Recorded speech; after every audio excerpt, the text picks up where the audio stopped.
Welcome to the Unseen Shelf. Today we will explore The Selfish Gene by Richard Dawkins, a groundbreaking exploration of evolution and the forces that shape life itself. Written by Richard Dawkins, this book revolutionized our understanding of natural selection, shifting the focus from organisms to the very building blocks of heredity genes. It is a story of survival, competition, and cooperation, told not from the perspective of species or individuals, but from the silent architects of life that persist across generations. What does it mean to be selfish at the genetic level? Why do animals, including humans, display acts of both ruthless competition and profound altruism? Dawkins unveils the hidden logic behind these behaviors, showing that even kindness and sacrifice can be traced back to the relentless struggle of genes to replicate and endure. From the brutal calculations of kin selection to the surprising evolution of cooperation, each chapter unveils a new layer of the genetic game shaping our world. But genes are not the only replicators in nature. Dawkins introduces the concept of memes, ideas, beliefs, and cultural elements that spread and evolve much like genes, transforming human society in ways we rarely notice. With this insight, the selfish gene extends far beyond biology, touching philosophy, psychology, and even the fabric of human culture. Prepare to embark on a journey through the mechanics of evolution, where competition and cooperation intertwine in ways both beautiful and unforgiving. In the struggle for survival, the rules are written in DNA, but the implications reach deep into every corner of life. Let us begin.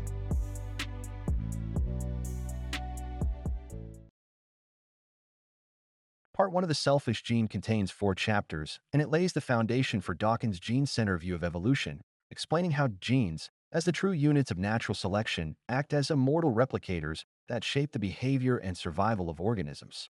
Let's get into Chapter 1. Why are people?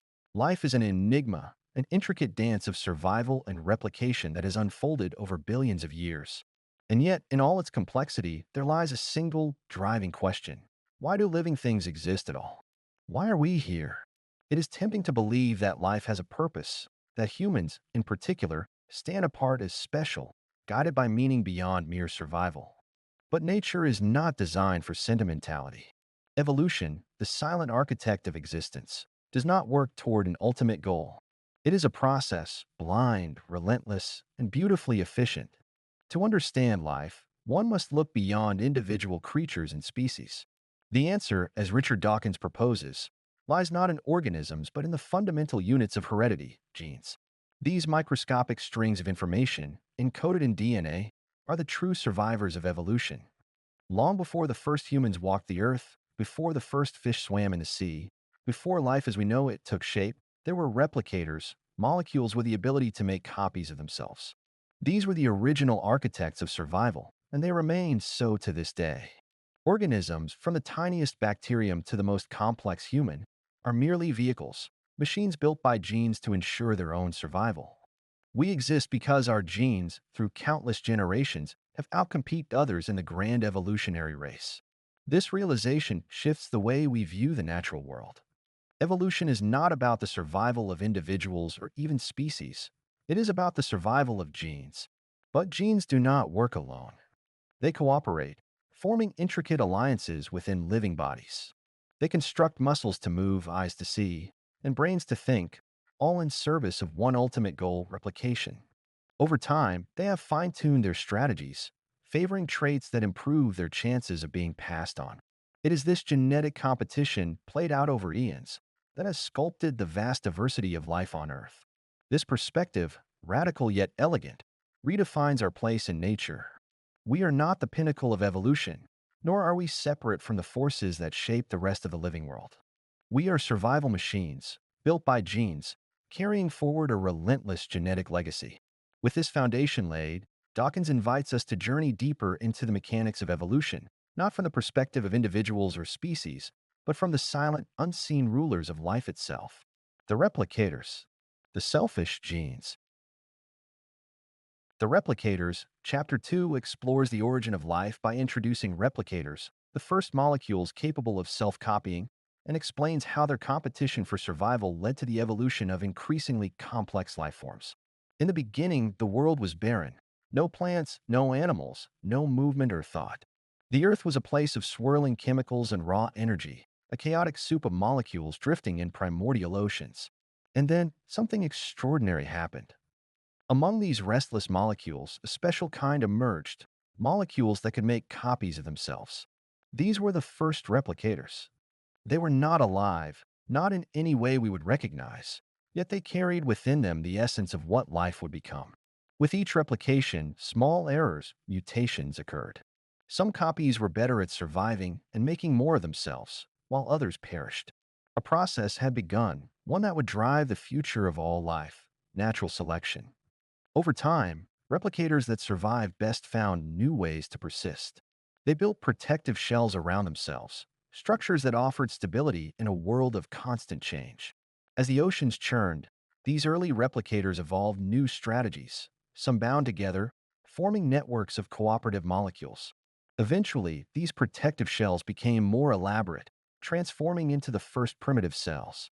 From these humble beginnings, evolution took its course. Replicators that built better survival machines thrived. Over millions of years, these machines became more complex, developing new ways to sense their environment, to move, to consume energy, and to reproduce with greater efficiency. The living world we see today is a result of this process, an endless arms race of replicators refining the bodies they inhabit. But one thing remained constant. The replicators, now known as genes, were always the ones truly in control. They outlived the bodies they built, passing themselves on through generations, shaping the forms of creatures that walked, swam, and flew. Each organism is but a temporary vessel, a survival machine constructed to carry these ancient molecules forward. The story of life is not about individuals. It is about the genes that endure, that persist across time, crafting endless variations of living forms. And in their relentless drive to replicate, they have shaped not just the bodies of living things, but the very nature of existence itself. The replicators, the first and only true survivors, continue their work. Hidden within every living cell, they write the future of life, one replication at a time. Chapter 3 of The Selfish Gene, Immortal Coils explains how DNA serves as the modern replicator, encoding genetic information that is passed down through generations, and examines how natural selection acts on these genetic instructions to shape the development and behavior of organisms. Life is fleeting, but something within us endures. Every creature that has ever lived, every bird that has soared, every fish that has swum, every human that has walked the earth has been bound by the same invisible thread, the silent persistence of genes. At the heart of every cell lies a molecule that carries the instructions for life itself. This molecule, DNA, is the modern form of the ancient replicators that once drifted in the primordial seas. Twisted into an elegant double helix, it holds the code that shapes every living being, dictating how cells grow, divide, and function. But DNA is more than a biological blueprint. It is a survivor, an immortal coil that has passed from generation to generation, outliving every body it has ever built. The secret to DNA's endurance lies in replication. When a cell divides, it copies its DNA, ensuring that the instructions for life continue. Yet, no copying process is perfect. Tiny errors, mutations, creep in, introducing changes that may be beneficial, harmful, or neutral. These mutations fuel evolution, allowing genes to compete in the grand game of survival. Those that help an organism thrive are preserved, while others fade into obscurity. But genes do not work alone. They exist in vast cooperative networks, each contributing to the construction and function of the body they inhabit. Some guide the formation of eyes that see, others sculpt wings that fly, and still others dictate instincts, behaviors, and survival strategies. Over time, natural selection shapes these genes into intricate combinations, refining the organisms they create. It is tempting to think of DNA as fragile, easily lost with the death of an individual. But this is an illusion. Bodies perish, but genes persist, carried forward through reproduction. The genetic code within you has been tested and refined over billions of years, surviving countless ancestors, stretching back to the very first replicators. It is a lineage unbroken, a whisper from the dawn of life. We are walking archives of genetic success stories. Every cell within us holds instructions that have endured the brutal trials of evolution. In this sense, we are not merely individuals. We are temporary vessels for an ancient, unyielding force. The true players in the story of life are not the creatures that roam the earth, but the genes that build them, shape them, and ultimately outlive them. Through this lens, life is no longer a battle of species, nor a struggle of individuals. It is the endless persistence of information, of genes, etched in the immortal coils of DNA, carried forward in an unbroken march through time. The Gene Machine, Chapter 4, explores how organisms function as gene machines, biological entities shaped by natural selection to serve the survival and replication of their genes, with behaviors, bodies, and instincts designed to maximize genetic success. Life is not random. Beneath the chaos of nature, there is an intricate order, an unseen logic shaping the bodies and behaviors of every living thing. Creatures move, hunt, fight, and care for their young, yet these actions are not driven by conscious intent alone.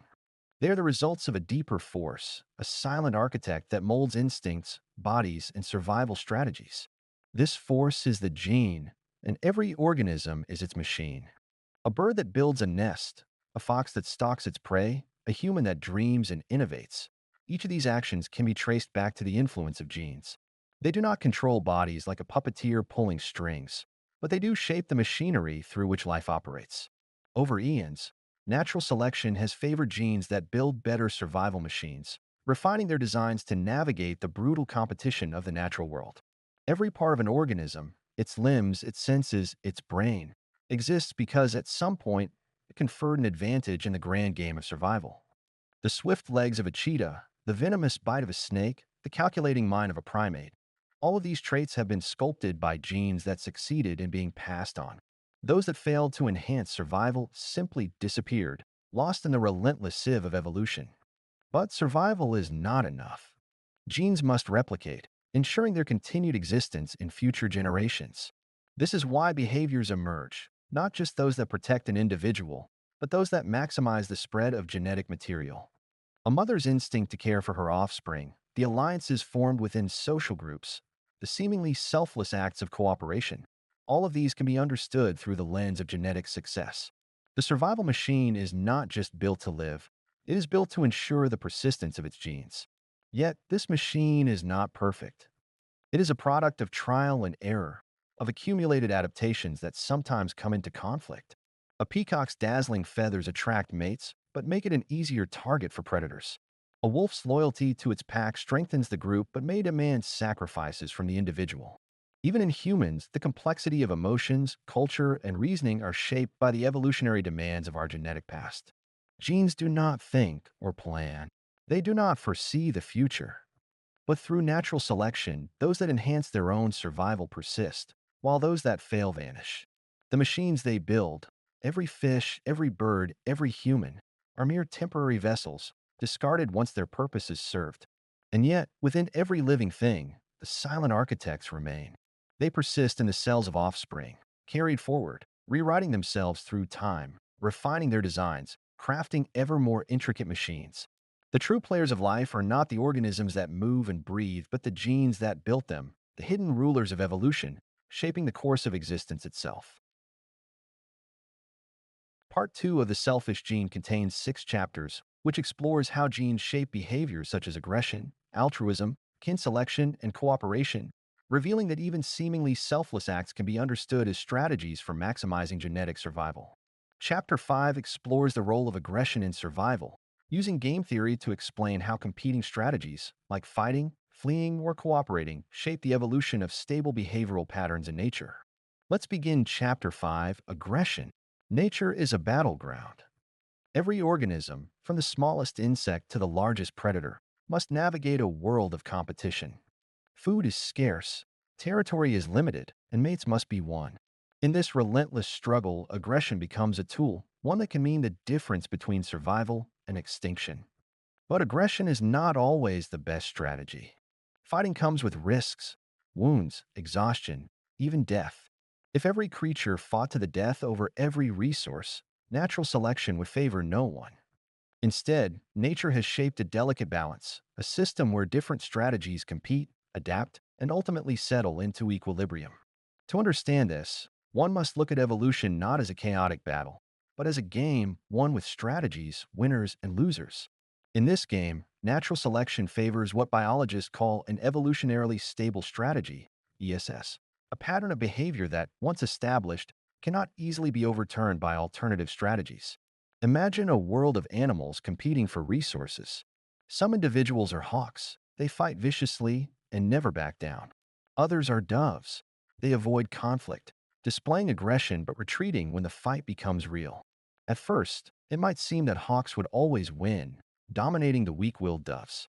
But if every creature were a hawk, the cost of constant fighting would become too great. Wounds would accumulate, energy would be wasted, and many would perish before ever reproducing. Doves, on the other hand, avoid unnecessary injury. While they may lose encounters with hawks, they do not suffer the risks of battle. If hawks are too numerous, doves can thrive by simply avoiding fights altogether, surviving longer and reproducing more. As these dynamics play out, a balance emerges, a ratio of hawks and doves that allows both to persist in the population without one strategy overtaking the other. But nature is not limited to simple hawks and doves. Different species, and even individuals within a species, employ countless strategies: intimidation, deception, alliances, even calculated retreats. Some creatures establish dominance hierarchies, where only a few individuals fight while the rest accept their place to avoid unnecessary conflict. Others develop cooperative systems, where aggression is controlled through mutual benefit. Humans, too, are shaped by these evolutionary forces. Our capacity for war, our instinct to compete, our ability to form social hierarchies. All of these behaviors have deep roots in the logic of survival. But unlike other animals, we have another tool: the ability to reflect, to strategize beyond instinct, and to reshape the rules of the evolutionary game. Aggression, then, is neither good nor bad. It is a strategy, one molded by millions of years of selection. And as in any game, the winners are not always the strongest or the fiercest. They are the ones who understand the balance, who adapt to the rules, who know when to fight and when to yield. In the grand chessboard of evolution, survival does not belong to the ruthless alone, but to those who play the game wisely. Chapter 6 explains genesmanship, the idea that genes drive behaviors related to kin selection and altruism, ensuring the survival of close relatives to maximize the replication of shared genetic material. At first glance, nature appears to be a battlefield of ruthless competition where only the strongest survive. Yet, scattered across this landscape of struggle, acts of apparent kindness emerge: birds warning others of approaching predators, bees sacrificing their lives to protect the hive, and humans showing deep devotion to their families. Why would an organism risk itself to help another? What logic governs these acts of generosity in a world seemingly ruled by selfishness? The answer lies not in the survival of individuals, but in the survival of genes. To understand this, we must shift our perspective. Evolution does not favor creatures that simply live long lives. It favors genes that succeed in being passed on. And sometimes the best way for a gene to ensure its survival is not through the individual it inhabits, but through those who share its blueprint: relatives. This is the principle of kin selection, the idea that an organism may sacrifice itself or act altruistically if doing so increases the chances of its genetic material being passed on through family members. It is a simple mathematical truth. If you share half your genes with a sibling, a quarter with a niece or nephew, and an eighth with a cousin, then ensuring their survival indirectly preserves the same genes that reside in you. Consider the selfless worker bee. A worker will never reproduce, yet it will willingly lay down its life to defend the hive. This is not an act of kindness, it is an evolutionary strategy. The worker bee shares most of its genetic material with the queen and its sisters. By protecting the hive, it ensures the success of the genes it carries, even if it does not reproduce itself. The same logic applies across the animal kingdom. A mother's devotion to her children is not just sentiment, it is an ancient evolutionary strategy ensuring the survival of genes into the next generation. A bird that risks its own life to warn others of a predator is not acting out of pure selflessness. It is increasing the survival odds of kin, ensuring that its genetic legacy continues. Even in humans, the power of kin selection runs deep. We feel an instinctive connection to family, an unspoken bond that compels us to protect and support those closest to us. The feeling of love, the weight of responsibility for a sibling or child, the pain of loss, all these emotions have been shaped by genes that, across generations, have favored behaviors that keep relatives alive. Yet, genes are not conscious. They do not plan for kindness or cruelty. They are simply instructions, carried forward through time, blindly selecting for behaviors that maximize their own survival. In this way, the illusion of selflessness is revealed. Even the purest act of sacrifice is, at its core, a strategy written in DNA, ensuring that the blueprint of life is copied again and again. Genesmanship, then, is not about the individual. It is about legacy, the silent persistence of genetic material through generations, sculpting instincts, emotions, and behaviors that extend far beyond the fleeting existence of any single being. The true survivors of evolution are not the creatures that walk the earth, but the invisible architects within them, forever shaping the path of life. Chapter 7 talks about family planning, how genes influence reproductive strategies and family planning, examining how organisms regulate the number of offspring they produce to maximize genetic survival in response to environmental pressures. Life is a game of numbers. Every organism exists because, at some point in the past, its ancestors succeeded in passing on their genes. Yet, reproduction is not as simple as producing as many offspring as possible. Resources are limited, competition is fierce, and every child, egg, or seed requires energy and protection. In this delicate balance, nature has shaped an intricate strategy, family planning, the hidden logic behind how many offspring an organism produces and how much care it invests in them. Some creatures embrace the numbers game, flooding the world with offspring in the hope that a few will survive. A single oak tree may scatter thousands of acorns, most of which will never take root. A fish lays hundreds of eggs, knowing that predators will consume the majority. These species play the odds, relying on sheer volume to ensure that at least some of their genetic material survives. Others take the opposite approach, producing only a handful of offspring but investing heavily in their survival. A mother elephant carries her calf for nearly 2 years, nurturing and protecting it for years after birth. Humans dedicate decades to raising their children, ensuring they have the skills and resources to thrive. In these cases, the strategy is not to overwhelm the world with numbers, but to ensure that each individual offspring has the highest chance of success. But what determines which strategy prevails? The answer lies in environmental pressures. In dangerous, unpredictable worlds where survival is uncertain, organisms tend to have many offspring, betting that a few will make it. In stable environments with high parental investment, the focus shifts toward fewer but well-supported young. Genes, of course, are not conscious decision makers, yet they dictate these strategies through the pressures of natural selection. A species that produces too many offspring without enough resources will face collapse. One that invests too much in too few may risk extinction if disaster strikes. Evolution over time refines the balance, shaping the reproductive instincts of every species to match its ecological niche. Even within a species, competition arises. Siblings may fight for parental resources, each driven by genetic imperatives to maximize their own survival. A newborn bird may push its weaker sibling from the nest, ensuring more food for itself. Some mothers may selectively abandon or even consume offspring that are unlikely to survive, reallocating energy to those with better chances. These actions may seem cruel, but they are simply expressions of the cold mathematics of genetic survival. Humans, too, are shaped by these forces. Cultural practices surrounding family size, resource allocation, and child-rearing all have deep evolutionary roots. In times of abundance, families grow larger. In hardship, they contract. The tension between investing in a few versus producing many is a conflict written into the very fabric of life. Family planning, then, is not a conscious invention. It is a strategy crafted by genes, honed by generations of survival. Whether through sheer numbers or careful investment, every living thing follows a script written by evolution, a relentless, calculating drive to pass on the most valuable currency of all, genetic legacy. The evolutionary conflict between parents and offspring shows how genetic interests are not always perfectly aligned and how behaviors such as weaning, sibling rivalry, and parental favoritism emerge from this struggle. This is captured as Battle of the Generations. Let's get into Chapter 8. At first glance, the bond between parent and child appears unbreakable, an instinctive connection of care, protection, and love. But beneath this seemingly harmonious relationship lies a hidden conflict, a battle shaped by the very forces of evolution. Parents and offspring share a deep genetic connection, but their interests are not always perfectly aligned. Each is driven by its own genetic imperative, sometimes leading to tension, manipulation, and even outright struggle. A mother, like all organisms, is a machine built by genes to maximize their survival. Her instinct is to nurture, to provide, to ensure her offspring live long enough to pass on their own genetic legacy. But resources are finite.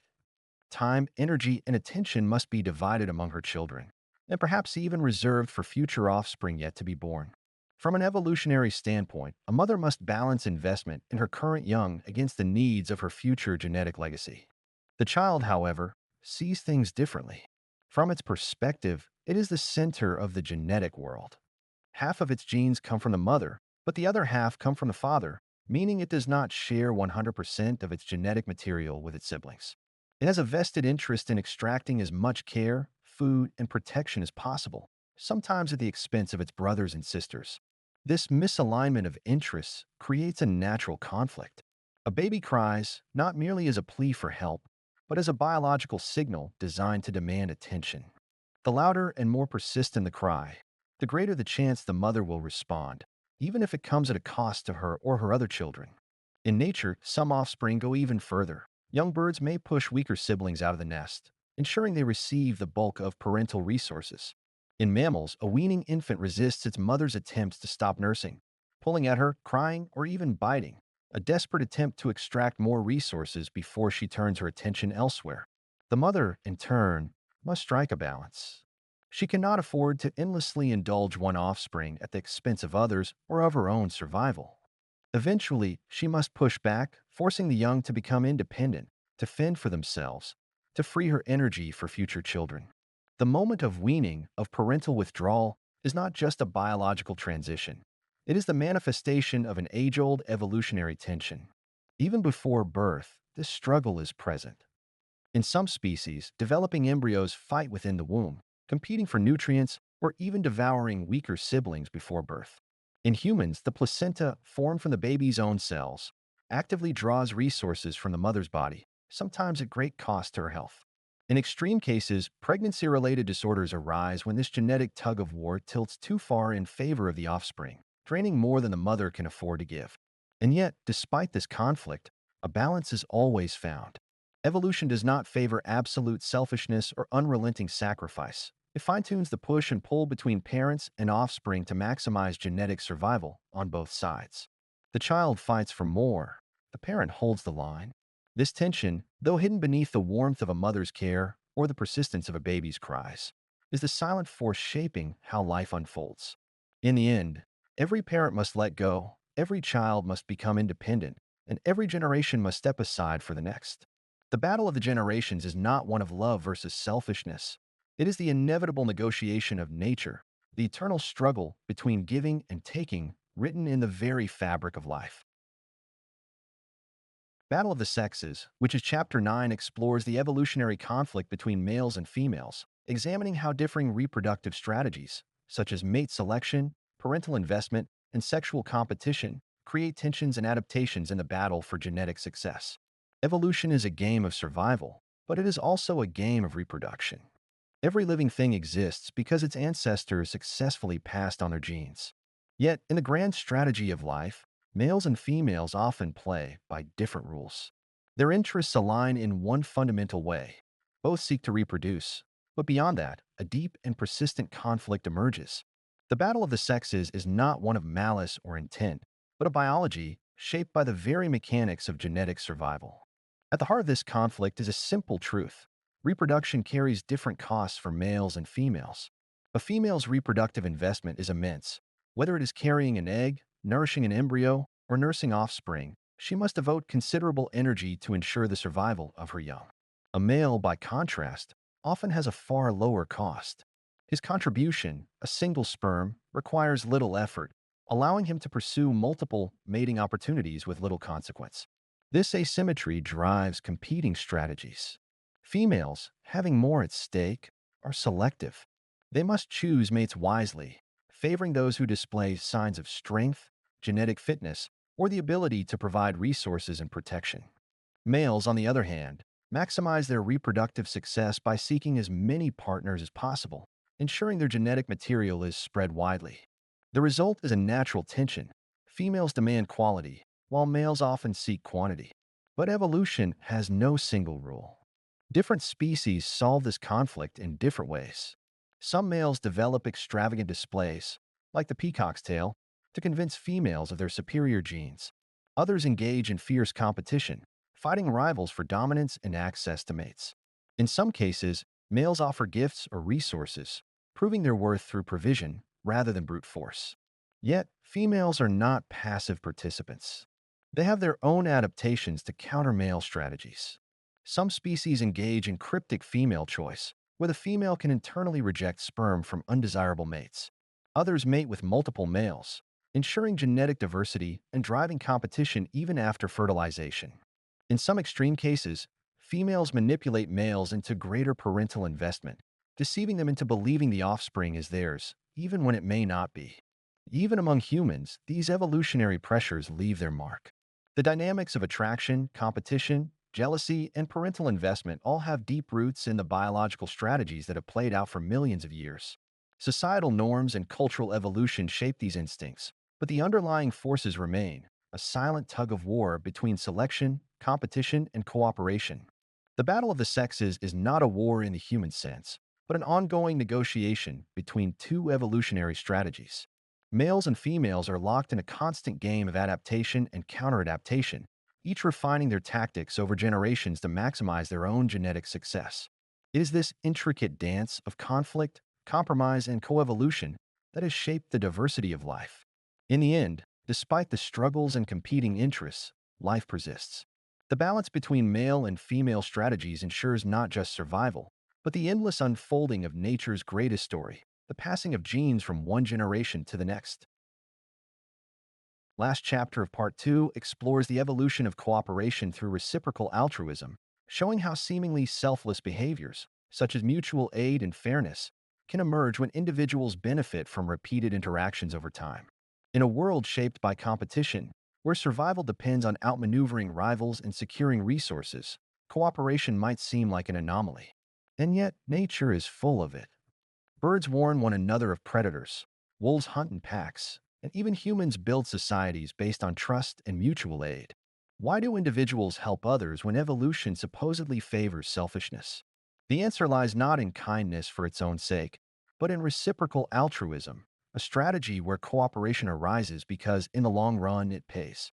Unlike kin selection, where genes promote altruism toward close relatives, reciprocal altruism works between unrelated individuals. The rule is simple. I help you today, and in return, you help me tomorrow. Over time, both parties benefit, increasing their chances of survival. But this system only works if cooperation is rewarded and cheating is punished. Evolution, ever the silent strategist, has found ways to enforce this balance. In nature, examples of reciprocity abound. Vampire bats, after a night of unsuccessful hunting, beg for food from their roostmates. Those that have fed will often regurgitate blood to share, ensuring their hungry companions survive.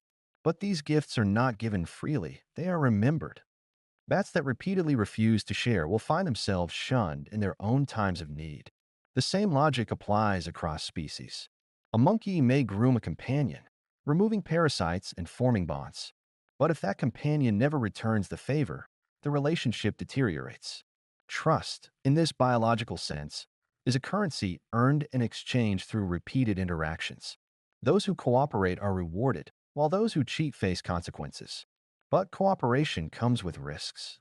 Every system of mutual aid is vulnerable to cheaters, those who accept help but never give in return. In human society, we call them freeloaders, scammers, or exploiters. In evolutionary terms, they are individuals who break the cycle of reciprocity, benefiting from others' generosity while offering nothing in return. This is where punishment and reputation come into play.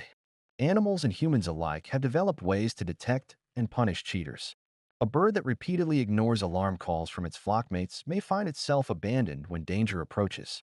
A human who lies and deceives will quickly lose the trust of their community. Social species, from meerkats to dolphins, maintain intricate networks where reputations matter. Those who cooperate are rewarded with loyalty, while those who exploit are cast out. Even the concept of morality, our deeply ingrained sense of fairness, may have roots in these evolutionary pressures.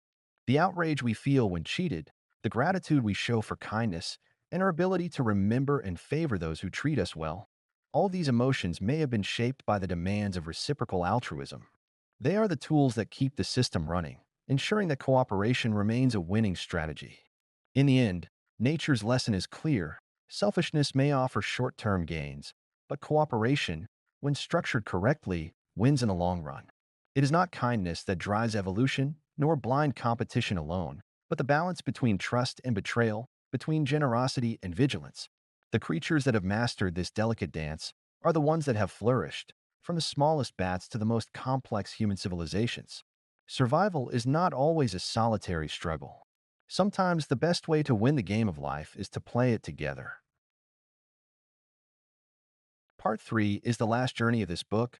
Chapter 11 to Chapter 13 explore the broader implications of evolution beyond genes, introducing the concept of memes as cultural replicators and examining how genetic influence extends beyond individual survival to shape society, cooperation, and the long-term future of life.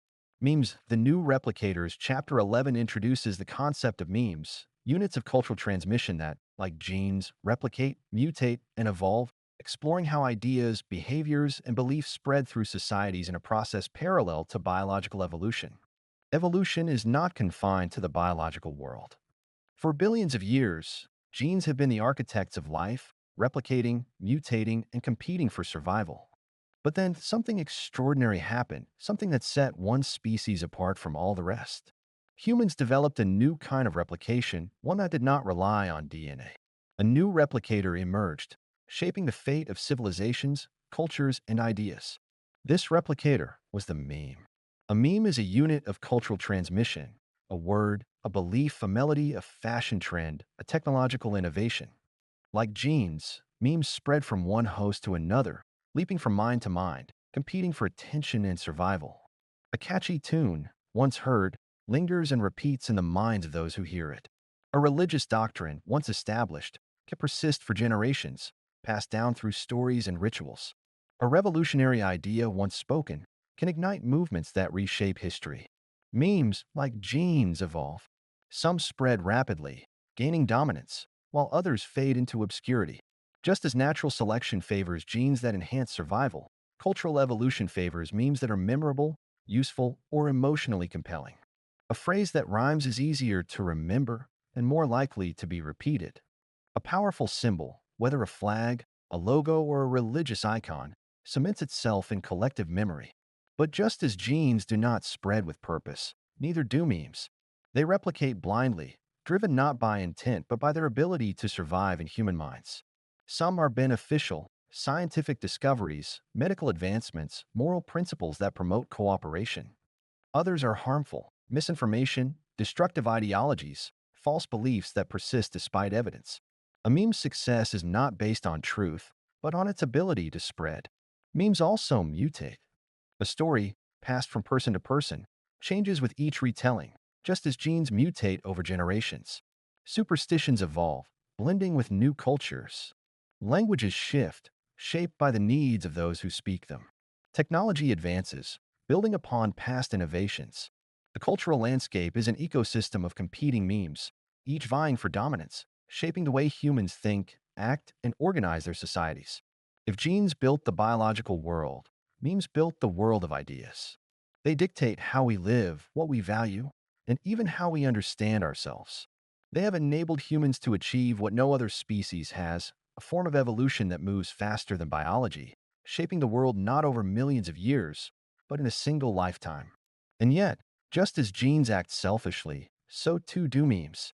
They do not exist to serve us. They exist to propagate themselves. Some memes spread despite being false or harmful, thriving on fear, ignorance, or tribal loyalty. Others, like the pursuit of knowledge, curiosity, and reason, offer pathways to progress. The challenge for humanity is to recognize which memes serve us and which we serve blindly. In the grand story of evolution, genes were the first replicators. But now, memes are shaping the future.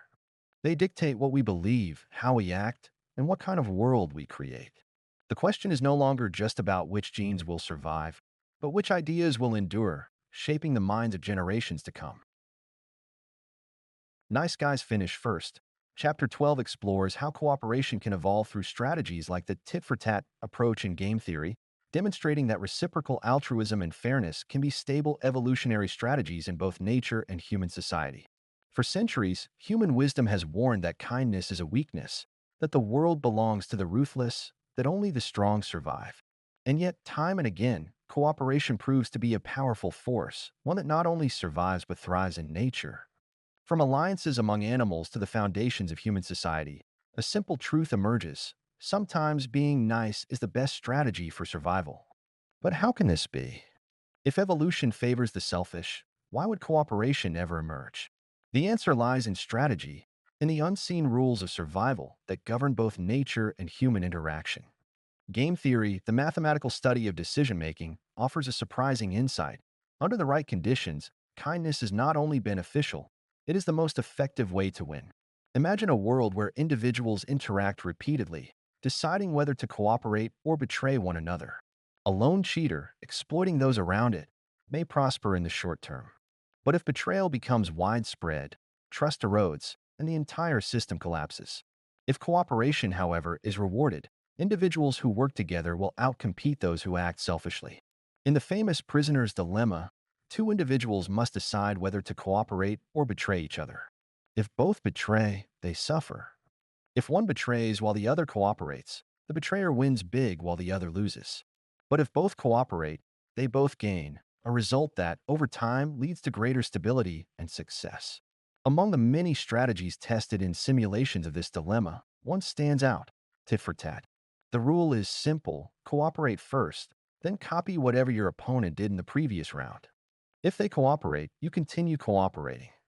If they cheat, you retaliate, but only once. This balance of generosity and fairness proves remarkably effective, outcompeting even the most deceptive and selfish strategies. Nature, it turns out, has already discovered this rule. In species that rely on social bonds, cooperation emerges naturally through reciprocal altruism. A vampire bat that shares its food today is more likely to receive help in the future. A chimpanzee that grooms another may later be protected from aggression. Even in human societies, friendships, alliances, and reputations follow the same principle. Cooperation is rewarded, betrayal is punished, and trust is built over time. But kindness alone is not enough. Unconditional generosity can be exploited, a lesson evolution has encoded into social species. Cooperation must come with a safeguard: the ability to recognize and retaliate against cheaters. If betrayal goes unchecked, cooperative systems collapse. This is why justice, fairness, and punishment exist, not as moral inventions, but as evolutionary necessities that keep cooperation stable. The lesson from nature is clear: nice guys do not finish last. They finish first when cooperation is rewarded and fairness is enforced. Evolution is not a blind march of selfishness. It is a game of strategy, where the best survivors are not those who betray, but those who master the delicate balance of trust and retribution. In the grand game of life, the strongest are not always those who fight alone. More often, they are those who know when to extend a hand, when to stand together, and when to ensure that kindness is not mistaken for weakness. The power of cooperation is not just an accident of evolution, it is one of its greatest triumphs. The final chapter of the book is the long reach of the gene. Reaching the final page of a book always feels like an accomplishment, a testament to both the journey undertaken and the profound enjoyment found within its pages.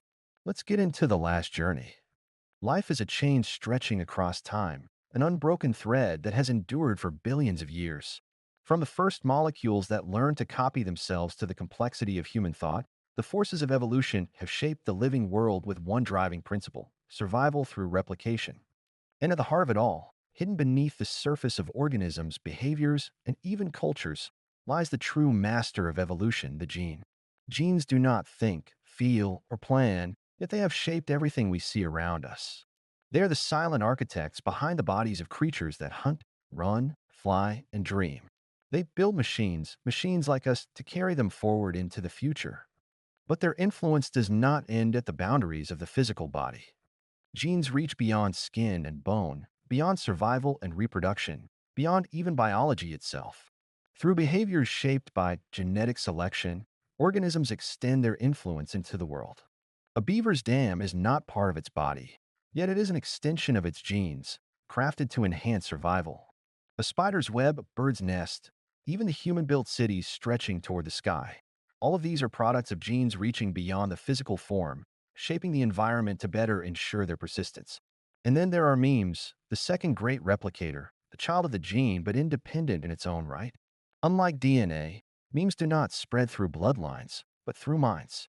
Ideas, beliefs, languages, and technologies, all of them evolve, compete, and survive just as genes do.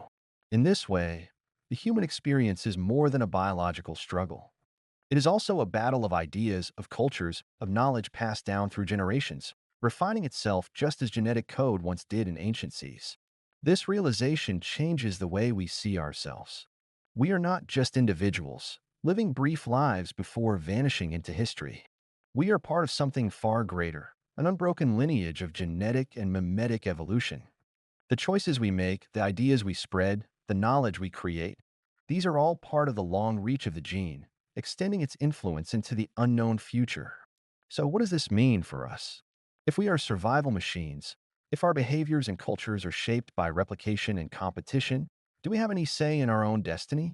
The answer is yes. Unlike genes, we are aware of the forces that shape us. We are not bound to act in blind service to biology. We can challenge instincts, question traditions, and rewrite the rules of our own evolution.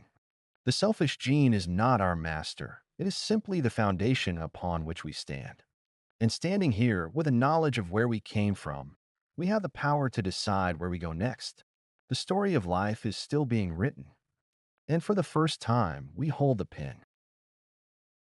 As we close this journey through the selfish gene, we invite you to reflect on these ideas and consider that life is not a battle between selfishness and altruism, but a delicate game of survival where genes, ideas, and behaviors compete, adapt, and evolve.